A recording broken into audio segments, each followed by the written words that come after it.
What is happening? Welcome to From Half Court for today, Tuesday, March 28th. I am your host, Sean Murphy, alongside my guy, Jeff Mother. I Afraidy. Jeff, what's popping, my dude?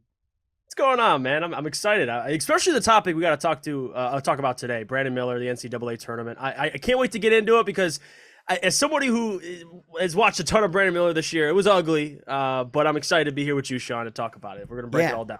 Absolutely, man. If you guys don't know, the NCAA tournament has been happening over the last couple of weeks. You know that whole March Madness thing people talk about? That's what that is, as it turns out. And Alabama, one of the number one overall seeds, Jeff, I believe, is this the first tournament in NCAA history to not have a number one seed in the Elite Eight?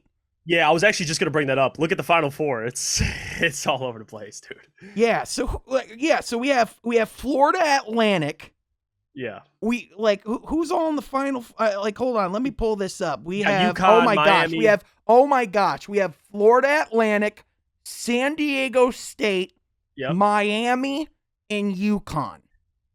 Yippee! Who had that in their bracket? I would love to know. Yeah, I would too.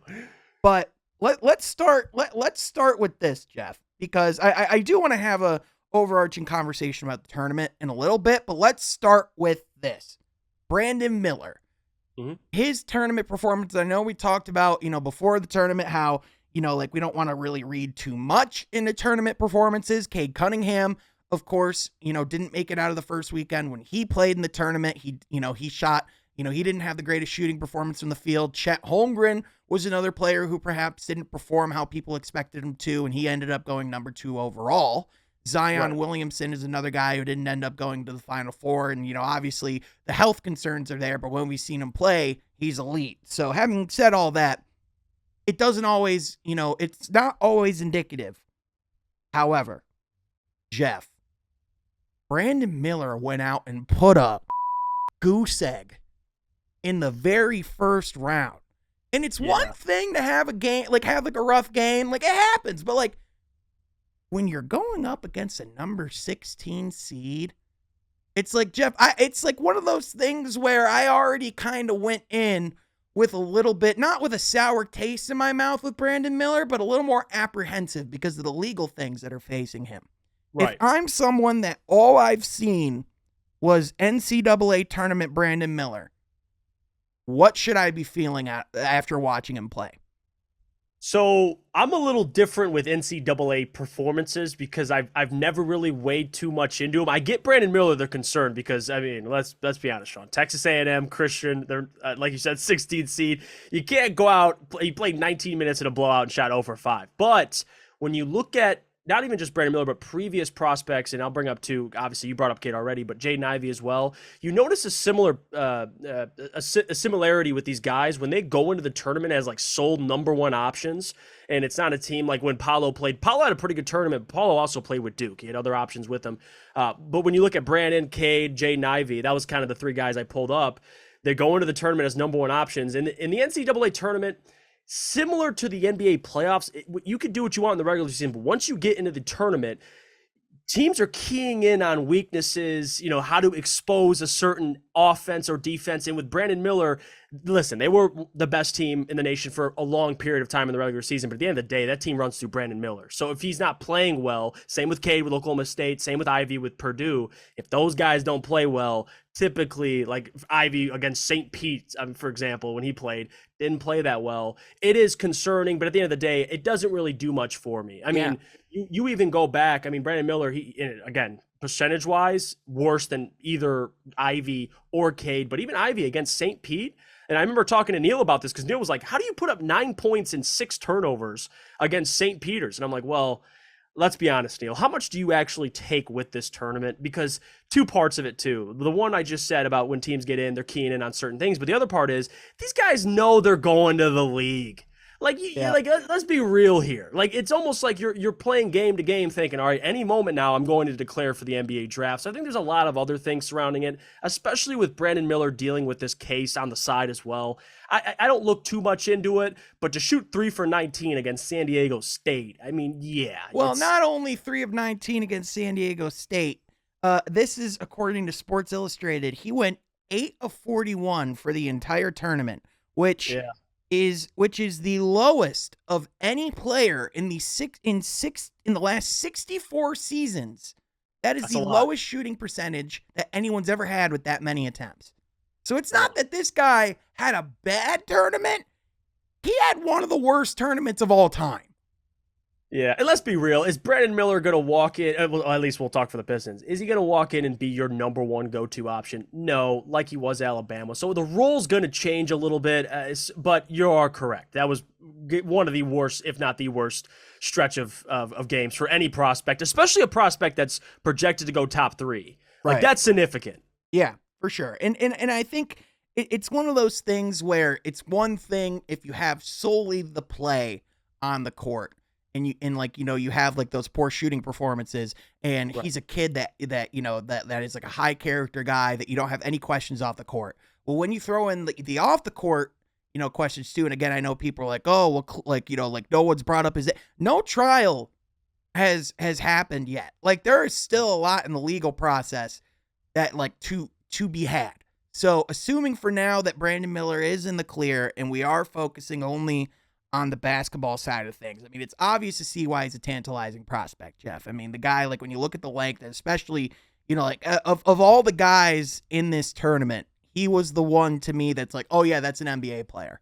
Right. Like when you see him, because Jeff, that's just another thing about this tournament. I mean, like comparatively speaking, there was almost no like top NBA talent. So I think in particular, when you're the only guy that's like a top guy and like the spotlight got even brighter and the stage, the stage got even bigger for him.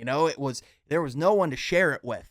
And so, I think, and people also forget, unlike the NBA playoffs, it's a one and done game. And Yep. instead of being adults and seasoned professionals, these are children. So, like, that's something to consider. Yeah, and on top of that too, like even for Brandon Miller and the pressure he had, it's a great point you brought up because the difference now with the NCAA tournament, I'm sure we'll get into it a little bit, is the talent level. Like you have Scoot in the G League, you have Victor overseas. Like those two things, overseas, drafting players overseas and playing in the G League, is being more like you don't see too many marquee top players in college basketball, especially playing in the NCAA tournament. So for Brandon Miller, it's a great point to bring up because in previous years, you'd have a plethora of prospects. Even last year, like you mentioned, you had Chet Holmgren, Jaden Ivey, Paulo Banchero, Jabari Smith, and Jabari Smith is another guy who had an awful NCAA tournament for Auburn. Like if you just go back in the stats, his 2 games he played, the game he was eliminated against Miami, he shot 3 for 16. So and had 3 turnovers as well. So again, it's different now when you're watching the NCAA tournament. Now you're seeing the Final 4 teams. It's like, who are these teams? That's why. It's like college basketball is getting to a point now where players have so many more options that it's kind of getting scarce with talent at a high level than previous years. It just is what it is. Do you think another aspect of this as well, or do you think like, watching Brandon Miller's game in the tournament, because I think, when watching tournament play, I don't think you look at the numbers and you look at the overall, the overall box score performance, and that's where you draw the concerns. I think rather it's you watch for tendencies. You watch for, where they're at in their game. You actually just watch them from an evaluation standpoint. Like with Jabari Smith Jr., for example, there was a lot of his flashes of brilliance in the defensive end that was on full display in the tournament last year. However, it was also abundantly clear that when push came to shove, he struggled to create for himself and he couldn't necessarily handle the ball. That was something that I think, we didn't quite necessarily weigh too much into before the draft, and that's why we had him as a consensus number 1 guy, whereas Orlando saw it differently and really saw it the right way all along, right? Do you think, and is there anything from watching Brandon Miller's games in the tournament, is there anything akin to a Jabari Smith Jr. where there's tendencies or aspects of his game? Like, is there anything that worries you about Brandon Miller as a prospect going into the league? I think more so the inconsistency, even throughout the season. Like you'll see Brandon Miller. I mean, you watch Gonzaga, he goes for 30 plus. You watch the game against South Carolina, he goes for 40. And then you'll see games where he's 7 for 25. It's like, That's probably more so the concern, and maybe that's because he's playing in a role he probably isn't built for, which is a number one option. He's taking all these shots. And that's kind of the similar thing with Jabari, but you're right. The defensive ability is the difference because I think Jabari is a better defensive even though they're similar in height. You're right. Like you watched Jabari Smith last year in college, you knew the kid had defense. Like you watched him play. With Brandon, it's more on offense with his shooting ability. Defensively, he's got the tools, but he's not as an athlete as Jabari Smith. So to your point, I think it would be more so the inconsistency. Like you'll see Brandon Miller show up and you're like, wow, this kid's a top 3 talent in the draft. And then you'll watch other games and you're like, oof. Doesn't it concern you a little bit, by the way, that he is a wing that isn't that his defensive game is seen as one of his weaknesses? Because I know we talk all the time about like it's one thing if a guard comes in, right? It's one thing if Scoot Henderson comes in and he's 6'2" and he's not the greatest defensive player. Well, the reason why people are willing to overlook that is because it's not from a lack of effort with Scoot Henderson. He is out there playing his ass off every single minute of every single game. He can still produce some good things on the defensive end, even being undersized. Does it concern you at all that Brandon Miller doesn't quite have all that figured out going into the league? Do you think that's something that, do you think that is something that he can pick up on and develop in the NBA? Or do you think, would you have liked to have seen that more polished? I would say concern. I think there's a level of concern, but also you listen. You can't teach height. You can't teach a wingspan. You can't teach size. So even for Scoot, who's 6'2", like he's got heart. He's got he's a dog on defense. But for Brandon Miller, he's got the tools. I think it would more so be where he goes. Like for example, if he comes to Detroit, he's going to be held accountable in that area. And also, it's a lot of it. And I asked this about Jaden Ivey. What is a player asked to do? Like for Brandon Miller, he was so important, an integral part of what Alabama did offensively, that defensively he probably lacked. Even though he's capable, I think the pressure that was put on him to perform offensively maybe deterred his defensive ability. So I wouldn't say I'm concerned as in he'll come in the league and be a bad defender. But again, that's something you watch in college. You're like, oh, he's not the greatest defender. But I think given the right situation, given the right coaching staff that gets him, if they ask of him to do that, he's definitely got the potential. I mean, you can't teach 6'9" with a 7-foot wingspan. It's just like he just has to go to the right situation. I think that's what matters the most. Yeah, for sure. Jeff, the ratings in the NCAA tournament are up, and a large part of that, Colin Cowherd, did a segment about this on The Volume, and I tend to agree. A lot of that's because of legalized sports betting, right? Yeah. It certainly is not because of the play on the court, because although the quantity of people tuning in has gone up, in my opinion, the quality of play has gone down. And I think you can directly track that to a couple things. I think for one, the most obvious is, the NIL, like ever since that's happened and the NBA brought forth the G League Ignite program, I think that killed college basketball, at least the way that we knew it. And I agree. And I think the transfer portal from the NCAA football area has just curb stomped it into the ground, because there's not even continuity on some of these teams anymore. And that was like a lot of what got them through tournaments. Is the tournament as we know it dead? Dead from I guess because Colin makes a great point, and you brought it up as well. The sports betting side, I wouldn't say dead, but in terms of the entertainment value, I would agree. Like at least for somebody, listen, I love basketball. I'll watch whoever it is, even if it's San Diego State versus whoever, Miami. I'll tune into the game. But from a star power perspective, like even years ago, it's not even that long ago, you go back and you get to see Duke and all these prospects playing. It's a much more, you're tuning in to see these games.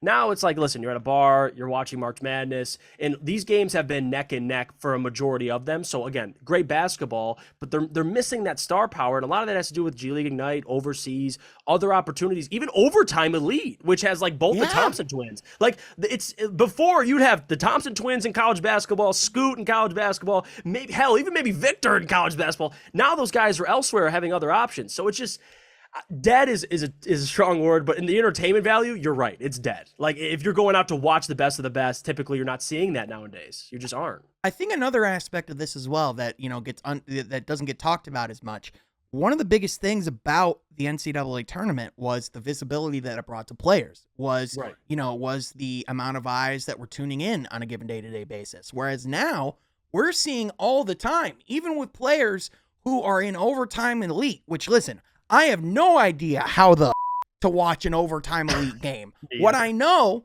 is that Amen and Nasir Thompson can make highlight plays, go viral on the internet, and at that point, that essentially fills the exact same need, if not, gets them in an even better position. Mm-hmm. Like the rise of social media has really killed the incentive of being in the tournament. And you think GMs are looking at the Thompson Twins? Yes, you're looking at the talent they're playing against, but who cares? Like you're looking at the talent they possess. Who gives a damn? I was going to say something else. Who they're facing. It's more about what you're getting in the prospect itself. So you're 100% right. Like the Thompson Twins, they could play an overtime elite. They're still going to go top 10, top 5. Like that, it is what it is. That's the day and age we live in. Like, especially with social media, the exposure these guys can get anywhere. It's not like back in the day where you had to go play college basketball to be on TV, to get the spotlight. You can get the spotlight. If you're good, you can get it essentially anywhere. Even Scoot playing in the G League. I don't watch Ignite games, but I go back and watch Scoot because of what's available to us now. So it's a different day and age. It really is. Yeah, I mean, Victor Wembanyama is so good. The NBA started televising an entire league in France that has nothing to do with them, just because they know that he's coming, right? And that just generates value for them as well. And, I think in the long term, I still think the tournament is going to be something that we tune into every year, and it's going to be like a fun event that we tune into. But I think the way that we used to view it, in the sense of, I think the sense of awe is eventually just going to be all but gone, because I think, when you're seeing those, because say what you will, people love the Cinderella story. That is absolutely true. But people also love stars. And the truth of the matter is, I found myself, and even though, Jeff, you and I are NBA junkies, the quality of shot making, the quality of play on a night-to-night basis in the NBA is so high that throughout this tournament, I just, as a basketball watcher, I just found myself watching, some of these games, and I'm like, no offense to, Creighton, but, why, if I had the choice between watching Creighton or Luka Doncic, I'm going to go watch Luka Doncic, especially when Creighton isn't going up against a top 3 overall pick player on the other side, when all the best prospects were out by the end of the first weekend. That's when it's a little harder to tune in. Yeah, it's just a better product at the end of the day. I think the NCAA tournament gives guys an opportunity that don't have spotlight or don't have the household names that we know from high school that can go out and play well, guys that are overlooked at college. Right. That's great for those players, but what we're discussing is the top of the end talent, which typically, besides Brandon Miller, you're not seeing a ton of these guys out there playing at a high level. So it's just a different day and age. For guys that want to make a name for themselves, they can do that, but for the other guys, they're like, we can get it anywhere. Yeah, don't get me wrong, the majority of NBA players are going to come from the NCAA system, but Jeff, as you talked about, the top end talent, the number one, the players that are drafted in the top 5 of the draft, they're just not going to go to college, because even though they did bring in the NIL, there is opportunities to make capital if you are a student athlete. The difference is, in the NCAA, for football, you have to play at least 3 years. So you're gonna get the majority of your schooling done anyway. There's some form of incentive to you to actually do your schooling. Whereas in basketball, any player that has any aspirations to go to the NBA, even players that are getting drafted in the second round now, Jeff, are declaring after their first season. So if I'm one of the top prospects in the world, and I'm getting offered to get paid 6 figures, and I have to go to class for one of them, why would I take that? Or, Sean, you can get paid close to 6 figures and just eat, sleep, breathe basketball all the time, and you'll still get drafted top 5. How does that sound? Oftentimes, Jeff, you're getting paid more than 6 figures. It starts at 6 figures to be in the G League Ignite. It's a better opportunity. You're getting paid. You don't have to focus on schoolwork. You can focus on getting better every single day, and you're playing your eat, sleep, breathing, and basketball all the time. It makes more sense. But also, I think people grow up and they idolize guys that played in college basketball, so they want to go play. But at the end of the day, I mean, if you talk about what's a better opportunity, let's be real. It's typically not the going to play college basketball. There's so many other opportunities now, so many different avenues players can explore. Just different day and age. The biggest stars in college basketball are on the bench. That's just the truth. They're the head coaches. They're the guys that lead these teams, and that's just the way it's going to be. But that isn't going to stop us from watching, because we are basketball junkies here at From Half Court, and we are going to absolutely dive in and analyze all of these games. But Jeff, also, this is just the beginning of our NBA draft coverage, my man. We are going to be going absolutely hard. Jeff, if anyone knows anything about our channel, especially from this past season, what's something we like to cover? Let me think. The NBA draft. Yeah, we would really like to cover the NBA draft. And the process and post-NBA draft. Like the whole 9 yards, we'll cover it. Everything. Lottery, we'll do it all. Yep. So be sure you like this video. Be sure you're subscribed to the channel. Be sure you're following us on social media so you're not missing all of the latest updates. You can follow my guy, Jeff, at Jeff I Afraid. And you can follow myself at Sean Half Court. Also, be tuned in later this week. We will be having my interview with Ryan Terrell from the Motor City Cruise coming on the channel as well, and other huddle sessions in the works as well. But with that, folks, I want to thank you so much for tuning in, and we will catch you guys next time from Half Court. Be sure you're subscribed.